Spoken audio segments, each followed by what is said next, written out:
നമസ്കാരം. ഞാൻ ആശാ വർക്കർ കന്യക മോഹൻ. ഞാൻ വർക്ക് ചെയ്യുന്നത് തൃക്കാക്കര PHC കന്നഡിമുക്കിലാണ്. ഞാനിന്ന് പറയാൻ പോകുന്ന കാര്യങ്ങൾ ജനങ്ങൾക്ക് ഉപകാരപ്രദമുള്ളതാണ്. മഞ്ഞപ്പിത്തത്തെ പറ്റിയാണ് ഞാൻ പറയുന്നത്. മഞ്ഞപ്പിത്തം എന്ന് പറയുന്ന രോഗം നമ്മൾ വെള്ളത്തിൽ നിന്നാണ്, അതായത് ഒരു ബാക്ടീരിയയാണ് മഞ്ഞപ്പിത്തം നമ്മൾക്ക് പകർത്തുന്നത്. മഞ്ഞപ്പിത്തം പകർത്തുന്ന ബാക്ടീരിയയിലാണ്, അതായത് നമ്മുടെ വെള്ളത്തിലുണ്ടാകുന്ന ഒരു ബാക്ടീരിയയാണ്. അപ്പം നമ്മളെല്ലാവരും വെള്ളം തിളപ്പിച്ച് 20 മിനിറ്റെങ്കിലും തിളപ്പിച്ച് ആറിയതിന് ശേഷം നിങ്ങൾ ഫ്രിഡ്ജിൽ വെച്ച് അല്ലാതെയോ കുടിക്കാം. തിളപ്പിക്കാതെ ആരും വെള്ളം വരുന്ന വഴി എടുത്ത് കുടിക്കരുത്. പിന്നെ ഈ മഞ്ഞപ്പിത്തം വരാതിരിക്കാൻ വേണ്ടി കിണറിൽ നമ്മൾ ക്ലോറിനേഷൻ ചെയ്യുന്നുണ്ട്.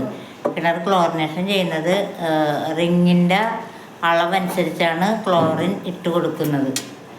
നമ്മൾ ക്ലോറിൻ ചെയ്തതിന് ശേഷം 1 മണിക്കൂർ കഴിഞ്ഞാൽ നമുക്ക് വീണ്ടും ആ വെള്ളം യൂസ് ചെയ്യാവുന്നതാണ്. അപ്പം ഞങ്ങൾ വീടുകളിൽ ചെല്ലുമ്പോൾ പറയുന്നത് വെള്ളം അടിച്ചിട്ടുണ്ടോ എന്ന് ചെയ്യും. മേളിലോട്ട് ടാങ്കിലോട്ട് അടിച്ചിട്ടില്ല എന്നുണ്ടെങ്കിൽ നിങ്ങൾ ഇപ്പോൾ ക്ലോറിനേഷൻ ചെയ്ത 1 മണിക്കൂറിന് ശേഷം നിങ്ങൾക്ക് ഈ വെള്ളം വീണ്ടും യൂസ് ചെയ്യാവുന്നതാണ്. പിന്നെ അതുപോലെ തന്നെ നമ്മൾ ഹോട്ടലുകളിലെ ആഹാരം നമ്മൾ വാങ്ങിക്കഴിക്കരുത്.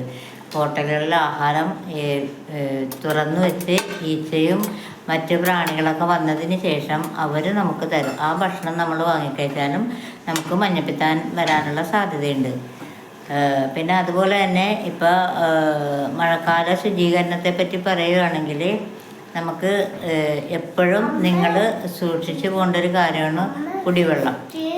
കിണർ വെള്ളമാണ് ക്ലോറിനേഷൻ ചെയ്യുന്നുണ്ട്. നമുക്ക് കോർപ്പറേഷൻ വെള്ളമാണെന്നുണ്ടെങ്കിൽ നമുക്ക് അത് ക്ലോറിൻ നന്നായിട്ട് അവിടെ ചെയ്തതിന് ശേഷമാണ് നമുക്ക് ടാങ്ക് വഴി വീടുകളിലേക്ക് എത്തിക്കുന്നത്. അപ്പോൾ എല്ലാവരും ഇതൊന്ന് ശ്രദ്ധിച്ചു പോകണം.